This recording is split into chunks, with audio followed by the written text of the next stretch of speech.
A chave que abriu as portas do passado não foi um pergaminho dourado nem um diário secreto.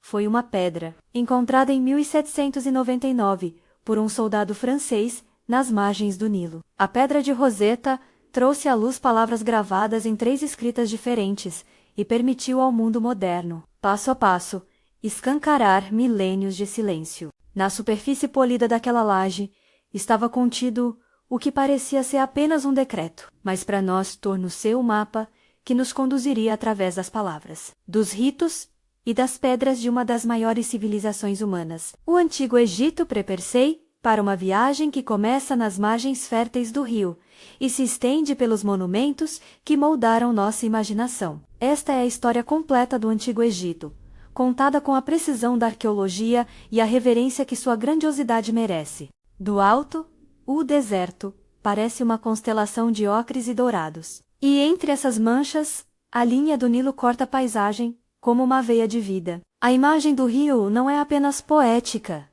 ela é explicativa. O Nilo ofereceu água, sol e um ciclo previsível de cheias, que depositavam lodo fértil, o limo, sobre as planícies. Era esse limo que alimentava colheitas abundantes, permitia excedentes e, por consequência, sustentava uma população densa e uma administração complexa.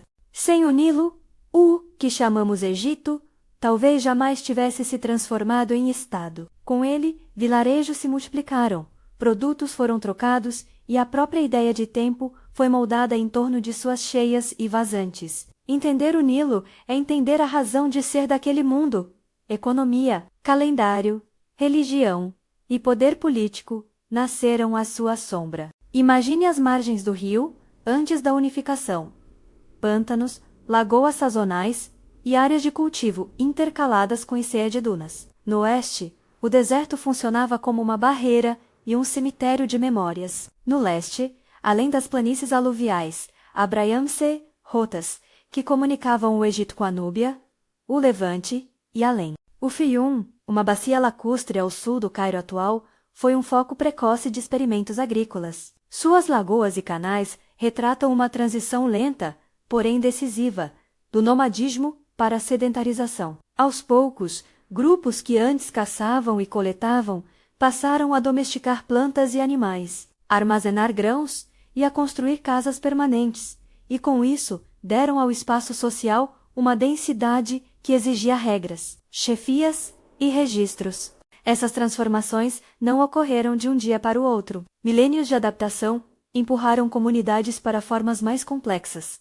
cerâmica mais refinada, padrões de sepultamento diferenciados, especialização artesanal e trocas de longa distância, enterros ricos em objetos menos colares, cerâmicas finas, lâminas de pedra menos sinalizavam que certas famílias acumulavam mais poder e prestígio. Esse processo, que chamamos de pré-dinástico, foi a pré-história organizada do Estado egípcio.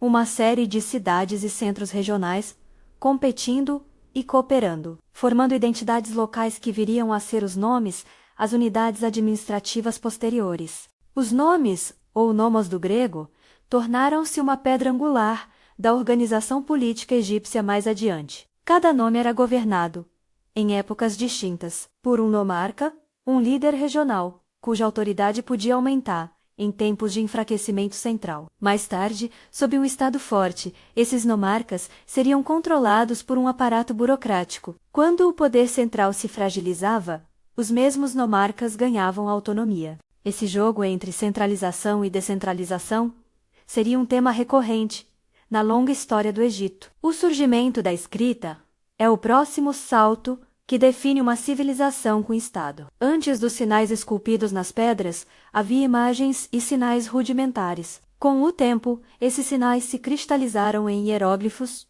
literalmente escritas sagradas, um sistema que combinava pictogramas, fonogramas e ideogramas. Os hieróglifos não foram apenas uma ferramenta administrativa.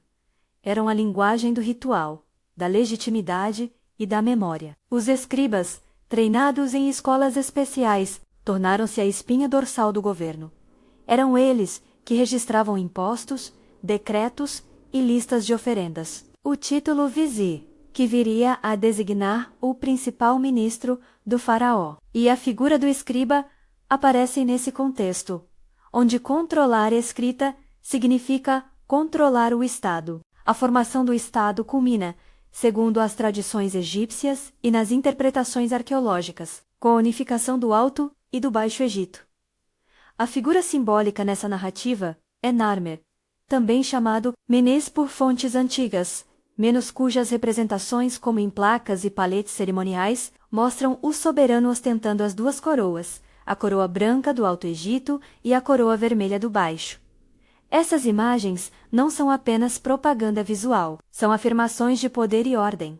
A unificação implicou a centralização de recursos, uma língua administrativa comum e padrões religiosos que elevavam o faraó como intermediário entre divindade e povo. Ao lado da autoridade real, emergiam instituições que tornariam o sistema sustentável, templos locais, cultos regionais e um corpo de sacerdotes que administrava não só o sagrado, mas também grandes propriedades e recursos econômicos. O passo entre um poder temporal e um poder sacro foi curto.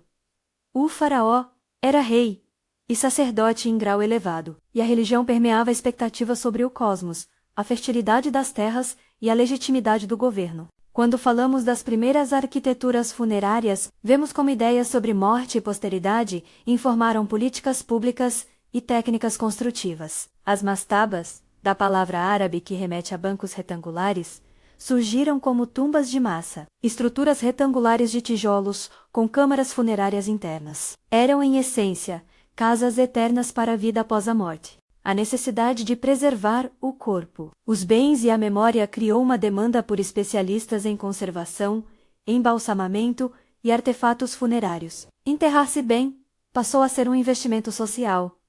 Quem podia, gastava recursos para garantir oferendas, rituais e uma continuidade simbólica. A transição das mastabas, as primeiras pirâmides marcam um momento decisivo. Djoser, um rei, cuja tumba foi projetada por Imhotep, figura singular, que foi sacerdote. Arquiteto mais tarde, divinizado, encomendou uma obra que rompeu com modelos anteriores. A pirâmide escalonada. Essa construção em degraus representava uma ambição nova, a transformação do túmulo em monumento visível por longas distâncias, como um farol da autoridade real. Imhotep, creditado por essa obra em fontes posteriores, torna-se um símbolo do artesanato humano que conversa com o divino. Mas é preciso cautela ao atribuir autoria, com certeza absoluta. Em muitos casos, inscrições, nomes reais e estratigrafia arqueológica nos dão sinais claros. Em outros, a diferença entre tradição e prova material é tênue. Alguns monumentos clássicos têm autoria debatida entre estudiosos. Por isso, é essencial dizer que, quando não há consenso, apresentamos hipóteses fundadas na evidência disponível. Com a consolidação do Estado, desenvolveu-se uma logística de recursos impressionante. A construção de monumentos exigia pedra calcária cortada e transportada por centenas de quilômetros. Mão de obra que incluía não apenas servos obrigados, mas um contingente organizado de trabalhadores sazonais e especialistas. Administração para alimentar, abrigar e coordenar milhares de pessoas. Estoque de alimentos e suprimentos. Planejamento e tecnologia de medições. As pirâmides, por exemplo, não nasceram de um único invento técnico, mas de um conjunto de inovações e de uma sociedade capaz de mobilizar recursos em larga escala. Teorias sobre rampas, contrapesos, uso de tobogãs ou até de água no transporte são discutidas entre arqueólogos. Cada hipótese tem evidências a favor e limites. Nenhuma, por hora, resolve todos os enigmas logísticos. Enquanto a pedra tomava forma nas margens do deserto, a vida cotidiana continuava em aldeias e cidades. A economia era, em grande medida, agrária. Camponeses lavravam campos à beira do Nilo, pagavam tributos em produtos e eram recrutados para obras públicas. Artesãos produzindo cerâmica, tecelagem e metalurgia definiram estilos regionais e conectaram o Egito a mercados leais. Rotas comerciais navegavam pelo Mar Vermelho e pelo Mediterrâneo, conectando o Egito a Punte, uma terra remota, rica em incenso e mirra, cuja localização exata ainda é debatida menos, e ao Levante, trazendo cedro, resinas e metais. Essas trocas não eram apenas materiais. Eram canais de ideias, ritos e estilos artísticos que enriqueceram a cultura egípcia. A religião era simultaneamente íntima e estatal. Deuses múltiplos, Ra, o Sol, Osíris, Senhor do Além, Ísis, Horus compunham um panteão vivo nas práticas das pessoas. Cada deus tinha templos, cleros e dogmas próprios, e o culto a cada divindade podia sustentar estruturas econômicas poderosas. Com o tempo, cultos específicos,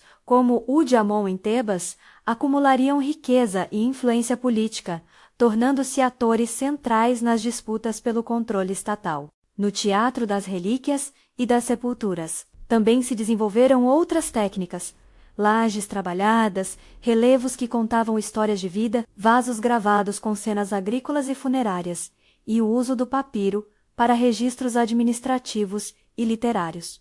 A escrita, como já dito, tornou-se um instrumento de poder e de preservação cultural. Textos sobre rituais, listas de oferendas, decretos e poesia funerária demonstram uma preocupante preocupação com a posteridade e com a manutenção do cosmos social. À medida que avançamos do pré-dinástico para o que chamamos de dinástico inicial, percebemos um salto organizacional, cidades maiores, palácios e uma iconografia que uniformiza-se. O padrão simbólico do faraó menos coroa dupla, cetro, cartucho oval, que cerca o nome real, menos define a presença régia por todo o território unificado. O cartucho merece uma breve definição. É um sinal gráfico que envolvia o nome do rei, como se colocasse sua identidade sob proteção e destaque. Tornaria-se signo de autoridade e de memória real. As campanhas militares e as incursões também passam a integrar o repertório real. Ainda que o Egito não fosse um estado guerreiro no sentido moderno durante seus primórdios, havia competição por recursos e demandas por defesa nas fronteiras. Contatos com a Núbia, rica em ouro e em marfim, com o Levante, repleto de madeiras e produtos exóticos, e com povos do Sinai, fornecedores de cobre, transformavam o reino num ator no jogo regional. Alguns desses contactos eram pacíficos e comerciais, outros, conflituosos. A diplomacia e o comércio às vezes caminhavam lado a lado com a projeção de força. É nesse pano de fundo que o aparato administrativo se fortalece. O vizir, como já indicado, é a figura que centraliza o poder executivo do faraó, supervisionando departamentos que cuidavam da justiça, da arrecadação e da logística. A burocracia, marcada pela precisão dos registros, permite que grandes projetos, como obras públicas e campanhas agrícolas coordenadas, aconteçam de forma relativamente previsível. As escolas de escribas, onde se aprendia a complexa arte dos hieróglifos e dos signos administrativos, formavam uma elite letrada, capaz de perpetuar o Estado. A materialidade da crença e do poder também se manifesta nas formas artísticas. Relevos que mostram reis em posição de triunfo, cenas de oferta aos deuses e um estilo estético que privilegia a ordem e a simetria. O imaginário egípcio parecia celebrar estabilidade. E não é coincidência que, em períodos de desintegração política, a arte se torne menos rígida, mais experimental ou, por vezes, mais austera. A estética revela, silenciosamente, o estado do poder. Mesmo antes de chegarmos ao chamado Reino Antigo, há ecos de crises que o futuro repetirá.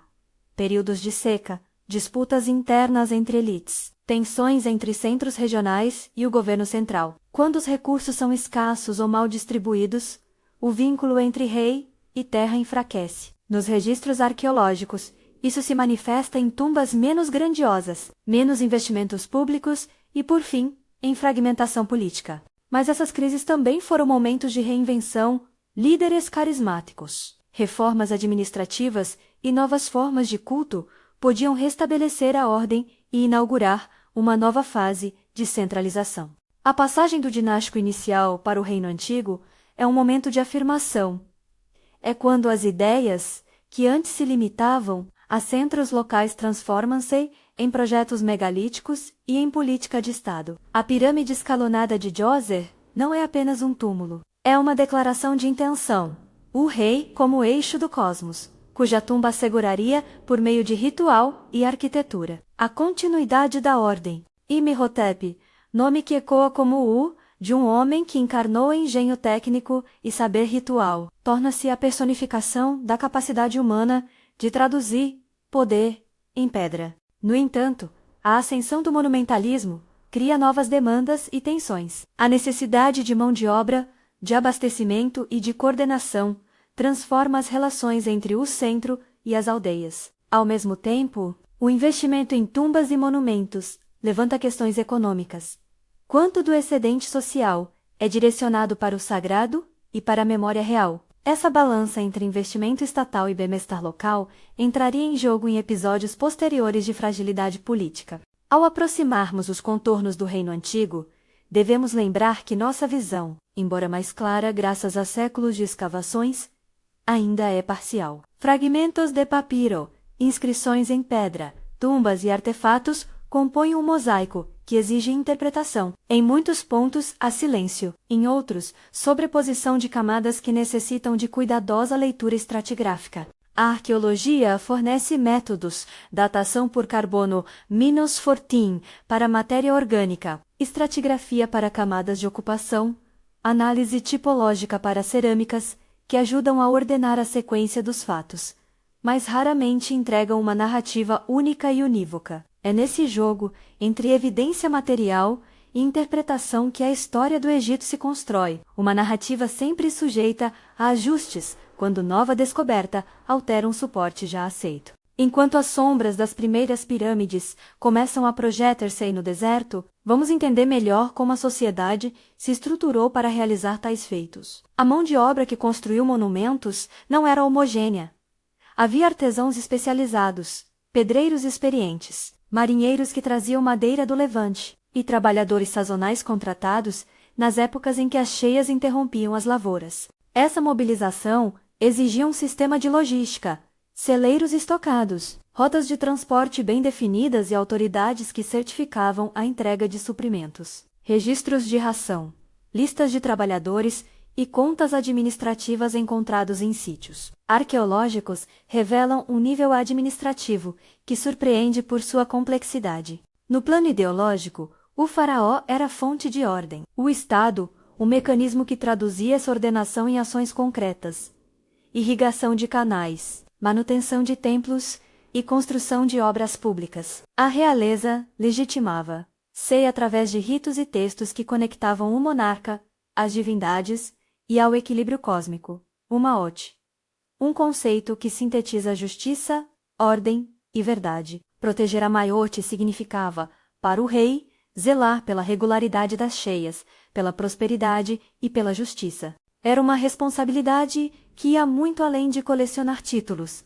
Passava por garantir estabilidade para a coletividade. E é nesse ponto, quando a maquinaria estatal se solidifica, quando a escrita se institucionaliza e quando as pedras começam a formar monumentos que atravessam o tempo, que o Antigo Egito assume seu contorno reconhecível. Mas ainda há muito por contar: as técnicas de construção, que evoluíram do escalonado para a pirâmide verdadeira, as trajetórias pessoais de figuras como Sneferu e Khufu, as complexas reformas religiosas que viriam séculos depois, e as intensas trocas com povos vizinhos que transformaram o Egito em um império cultural. Antes de seguirmos adiante, é importante pausar por um instante e convidar você a não perder o que vem a seguir. Se essa narrativa em alta definição está despertando sua curiosidade, inscreva-se para acompanhar o restante desta série e mergulhar nas pedras, papéis e ruínas que desvendam o Antigo Egito. Com um convite feito, voltemos à arqueologia das ideias que moldaram o poder. A passagem para o Reino Antigo intensificou uma concepção de monumentalidade que transformaria a paisagem cultural. Onde antes existiam mastabas e tumbas discretas, agora surgiam estruturas que buscavam visibilidade máxima. Pirâmides, cujo perfil deveria ser visto durante quilômetros. Símbolos eternos de autoridade. A forma da pirâmide não é apenas estética, ela carrega significados cosmológicos. O declive, que une a terra ao céu. A escada simbólica pela qual o rei ascendia ao ciclo solar. Essa leitura religiosa convivia com leituras políticas. A pirâmide como demonstração de capacidade administrativa e econômica, O salto de soluções arquitetônicas e organizacionais também se deu graças a especialistas como Imhotep, cuja figura remete a uma síntese entre técnica e espiritualidade. Ao projetar complexos funerários que organizavam espaços de culto e de sacrifício, esses arquitetos criaram centros que uniam trabalho artesanal, ciência dos materiais e rito. A pedra calcária, polida, o revestimento em granito vermelho e a decoração em relevos trabalhados eram todos elementos pensados, tanto para resistência física quanto para impacto simbólico. Ao olharmos para a grande cidade, percebemos que a economia que sustentou tudo isso dependia de uma base rural robusta. Os camponeses, cuja vida girava em torno das cheias, trabalhavam a terra com arados de madeira, controlavam canais e sabiam, pela observação dos céus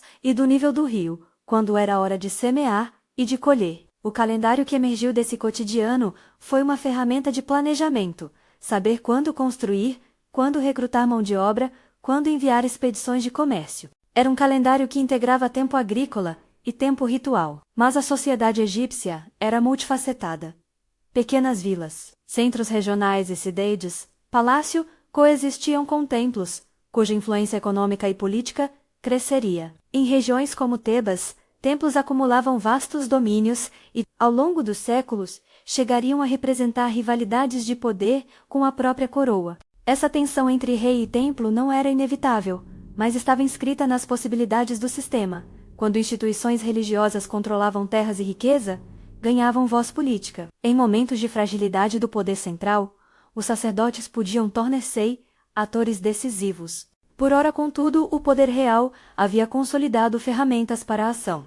Administração escrita, culto canônico, projetos monumentais e uma economia capaz de sustentar grandes empreendimentos. O próximo passo na narrativa é acompanhar como esse poder se manifesta nas grandes pirâmides, como evolui a técnica construtiva e como essa monumentalidade repercute na vida social e política. Ao adentrarmos o período das pirâmides verdadeiras, veremos também as primeiras grandes controvérsias historiográficas e interpretações sobre autoria, sobre métodos de construção e sobre as razões últimas das obras monumentais. Em muitos desses pontos, as pedras falam em silêncio, e cabe ao historiador ler entre as linhas. A história do Antigo Egito não é linear, nem monolítica. Ela é uma tapeçaria de ações humanas, de decisões econômicas, de crenças e de inovações técnicas. Cada bloco que já percorremos, o ambiente do Nilo, a sedentarização no predinástico, a emergência do Estado e a institucionalização das práticas escriturais e administrativas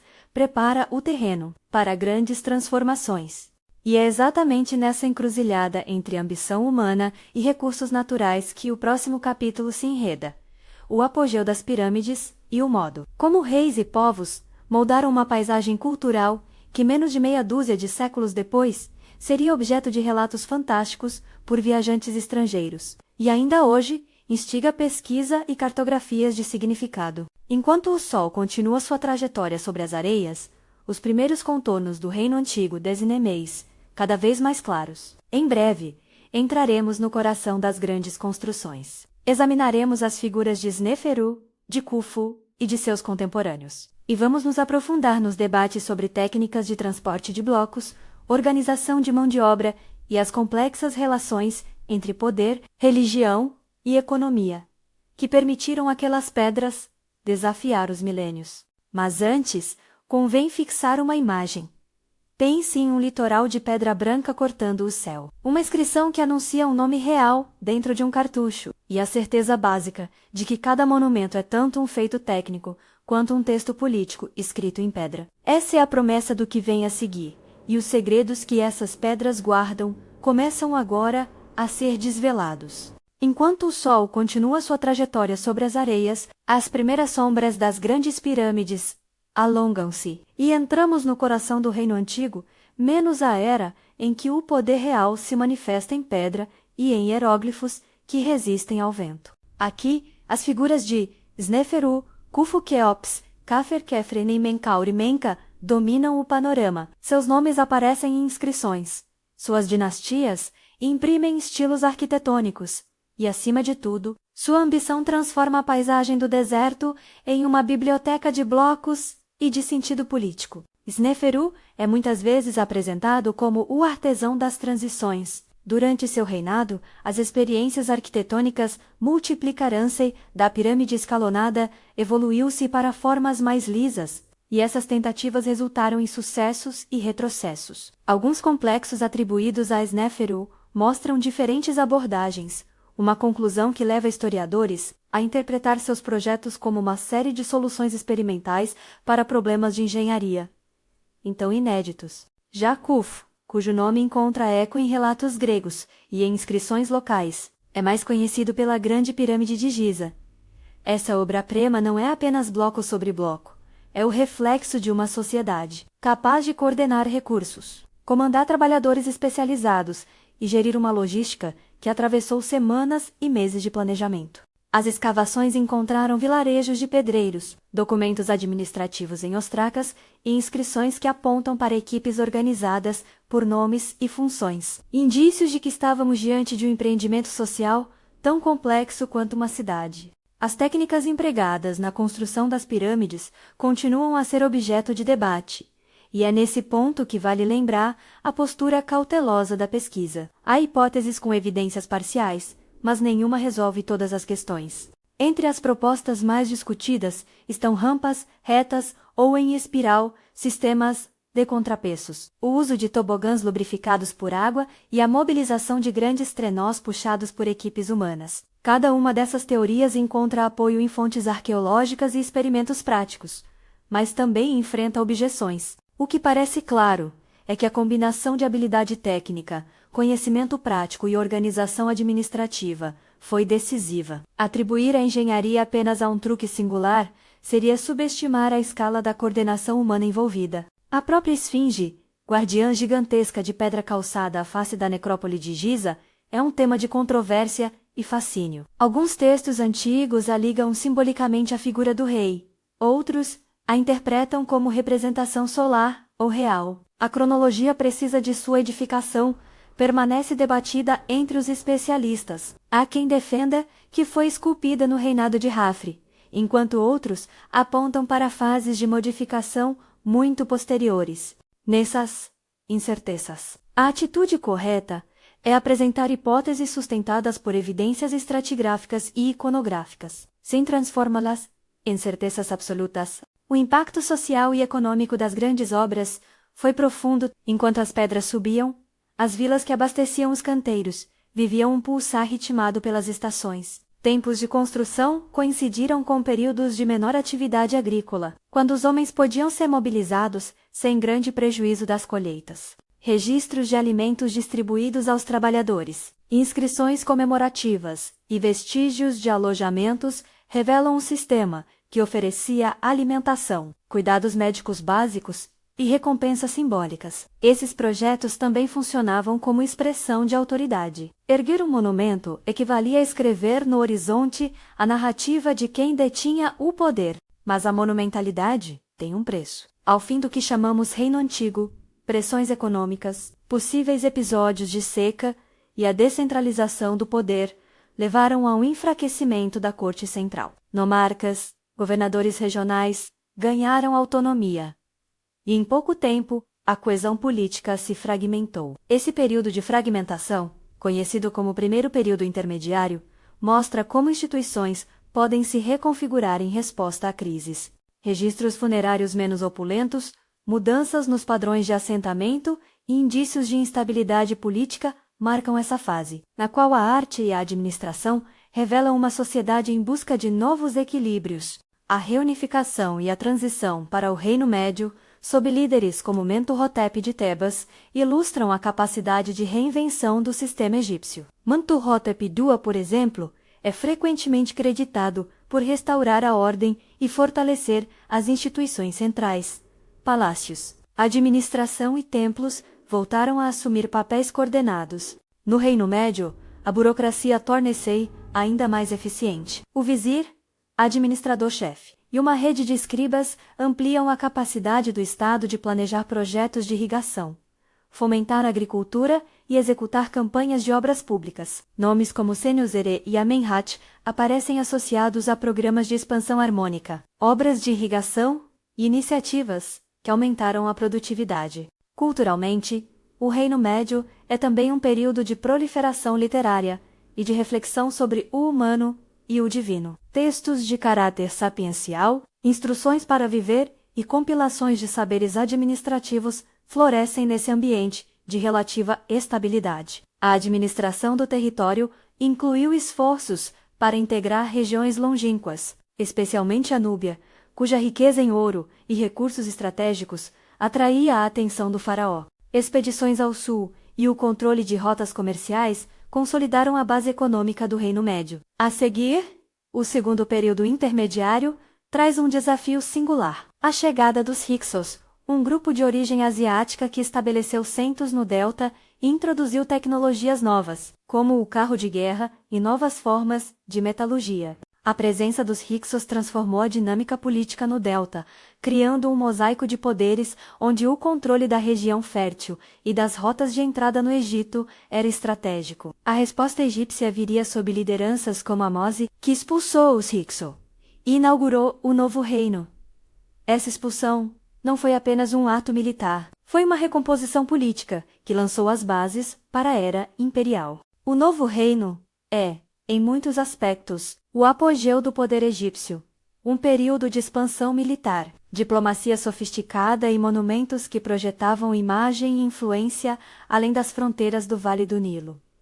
Amose consolida a unidade. E logo emergem figuras como Hatshepsut, Tutmosis III, Amenhotep III, Akhenaton, Tutankhamon e Ramsés II, cada qual deixando marcas próprias no tecido arquitetônico e político. Hatshepsut é uma das poucas mulheres que alcançaram o título e o poder faraônico com plenitude. Seu programa de construção e suas expedições ao Ponte, menos narradas em relevos que celebram produtos exóticos, como incenso e mirra, mostram uma política de prestígio baseada no comércio e na imagem oficial. Ela fez de sua tumba e de seus templos declarações de autoridade legítima, e sua representação em arte mostra um equilíbrio entre esquemas ideológicos tradicionais e inovações pessoais. Já Tutmosis III é lembrado como estrategista militar e organizador de campanhas.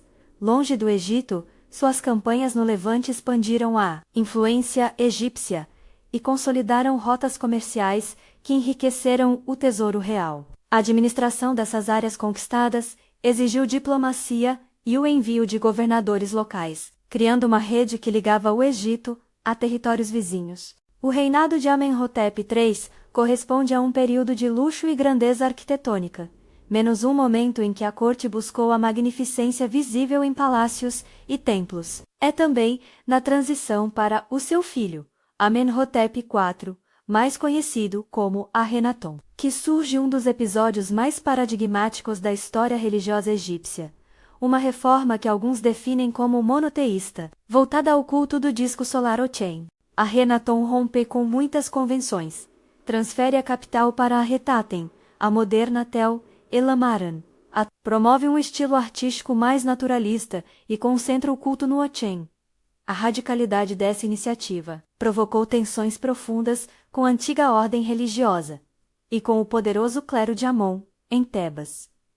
O que se seguiu, após sua morte, foi uma tentativa de restaurar a ortodoxia. Figuras como Tutankhamon, ainda jovem, simbolizam um retorno às práticas tradicionais. As tumbas de Amarna e os achados relacionados à corte de Akhenaton mostram uma sociedade em processo de transformação. Ideológica menos, e as evidências arqueológicas permitem compreender tanto a ambição religiosa quanto os limites de sua implementação. Tutankhamon, cuja tumba foi descoberta praticamente intacta por Howard Carter em 1922, tornou-se um ícone moderno não apenas por sua riqueza material, mas porque sua sepultura ofereceu um vislumbre extraordinário do mundo funerário faraônico. O achado revelou objetos refinados, máscaras e textos que ajudam a reconstruir ritos, crenças e práticas de luxo funerário. Importante frisar: embora a fama de Tutankhamon seja enorme na cultura contemporânea, sua importância política durante a vida foi limitada. Sua notoriedade decorre muito mais do estado de conservação da sua tumba do que de feitos governamentais. No final do Novo Reino, a figura de Ramsés II destaca-se por seu longo reinado, sua propaganda monumental e por batalhas célebres como a de Kadesh contra os hititas. O resultado dessa confrontem diplomacia sofisticada pouco depois do confronto, egípcios e hititas assinam um tratado de paz duradouro. Um dos primeiros registros conhecidos desse tipo no mundo antigo. Ramsés II também é associado a um repertório arquitetônico que visava impressionar. Templos como Abu Simbel mostram uma ambição de permanência e cooperação simbólica com o ambiente e com os deuses. Pouco depois, o Egito enfrentou novos desafios. Os chamados povos do mar surgiram no Mediterrâneo e provocaram perturbações regionais. Crises internas, colapsos econômicos e divisões políticas diminuíram o vigor imperial. Aos poucos, o poder central declinou, e o país entrou em uma longa série de transformações que convidaram povos estrangeiros a intervir. No período tardio, a independência egípcia foi testada pelas conquistas persas. Reis como Ciro e Cambises incluíram o Egito em impérios maiores, e somente em algumas fases houve renascimentos de soberanos egípcios nativos. A chegada de Alexandre, o Macedônio, em 332 a.C., marca outro ponto de inflexão. A monarquia ptolemaica transforma profundamente a paisagem cultural e política do Egito, criando uma síntese entre a herança faraônica e as formas helenísticas. Alexandria, fundada por Alexandre, converte-se em um centro cosmopolita de saber, abrigo para filósofos, cientistas e bibliotecas, que reconfiguram a relação entre o Egito antigo e o mundo mediterrâneo. Ao longo desses milênios, a religião, a economia e a identidade egípcia se adaptaram inúmeras vezes. O sacerdócio de Amon em Tebas, por exemplo, que cresceu até rivalizar com a autoridade real em certos períodos. É um exemplo claro de como instituições religiosas podiam acumular riqueza menos propriedades, servos e influência menos, e, em momentos de fragilidade do Estado, converter isso em poder político tangível. Essa dinâmica entre reis e sacerdotes, entre centros regionais e poder central, é um fio condutor que atravessa toda a história egípcia. Além das transformações políticas, vale lembrar os intercâmbios que situaram o Egito em um mapa mais amplo, as rotas marítimas para a ponte, as expedições ao Levante, as ligações com a Núbia e, ocasionalmente, com a costa oriental do Mediterrâneo, mantiveram o reino em uma rede de fluxos de bens e de ideias. O comércio não era apenas uma transferência de objetos, mas um veículo de estilos, ritos e tecnologias, o que ajuda a explicar a resiliência cultural do Egito, mesmo quando seu poder político oscilava. Ao discursarmos sobre essas histórias, não podemos negligenciar a arqueologia moderna que as tornou conhecíveis. A pedra de Roseta, já mencionada, abriu o fio da meada para a decifração dos hieróglifos. Séculos depois, escavadores e exploradores desenterraram tumbas, templos e cidades que acrescentaram peças ao quebra-cabeça. Howard Carter e a descoberta da tumba de Tutankhamon são apenas um capítulo nesse esforço contínuo. Escavações em sítios anteriormente inexplorados, levantamentos aéreos, análises laboratoriais e reconstruções digitais têm reformulado hipóteses antigas e aberto novas perguntas. As técnicas modernas trouxeram ferramentas decisivas. Datação por radiocarbono permite colocar objetos em faixas temporais. Tomografias e análises físicas internas de múmias mostram práticas de embalsamamento sem violar os invólucros originais. Estudos de isótopos podem indicar dietas e mobilidade de populações. E a análise de materiais construtivos permite compreender cadeias logísticas. Há também tentativas de abordagem genética, mas essas são complexas e envolvem debates metodológicos e éticos. É preciso lembrar que novas técnicas não anulam as leituras cuidadosas das fontes textuais e estratigráficas. Elas complementam, refinam e, por vezes, complicam as narrativas estabelecidas. A história das coleções museológicas também faz parte do legado. No século XIX, muitos artefatos e múmias foram retirados do Egito e distribuídos por museus europeus, alimentando o interesse público e, ao mesmo tempo, levantando questões sobre propriedade cultural. Hoje, há um diálogo contínuo entre instituições de origem e museus internacionais sobre conservação, pesquisa conjunta e, em alguns casos, repatriação. Essas conversas são parte de uma reflexão contemporânea sobre como tratar o passado e as comunidades que dele descendem. Descobertas recentes continuam a ampliar nosso entendimento. Novas tumbas, vilas de trabalhadores e documentos administrativos saem à luz com frequência. E cada achado contribui para ajustar cronologias, revelar rotinas e iluminar aspectos antes obscuros, menos como a vida cotidiana nos acampamentos de construção ou a economia de troca em vilarejos remotos. A arqueologia do Egito é longeva e dinâmica. O que hoje consideramos conhecimento pode amanhã ser aprofundado ou reformulado por uma nova descoberta. Ao contemplarmos a herança material, pirâmides, templos, papiros, cerâmicas e múmias, percebemos que o Egito Antigo construiu formas de memória deliberadas e continuadas. A língua escrita, a religião e os ritos funerários criaram um sistema de transmissão que permitiu a persistência de histórias ao longo de séculos, mesmo quando os impérios mudaram e as dominâncias estrangeiras remodelaram a esfera política. Os modos de pensar e muitas práticas materiais continuaram a ecoar, transformando-se gradualmente, mas sem rupturas completas. E o que resta por descobrir? Sempre mais. Escavações em áreas menos exploradas, estudos interdisciplinares que cruzam geociências, arqueobotânica, análises isotópicas e a digitalização de acervos abrem portas para perguntas novas. Como mudou a dieta ao longo de milênios? Que redes comerciais ainda não mapeamos plenamente? Como a instituição do templo reconfigurou economias locais em diferentes regiões? Essas indagações mostram que a história do Egito é um campo vivo, onde cada geração de pesquisadores lê as pedras com instrumentos inéditos. Ao chegar ao fim desta travessia, é útil recapitular, não em termos de fatos secos, mas de imagens duradouras.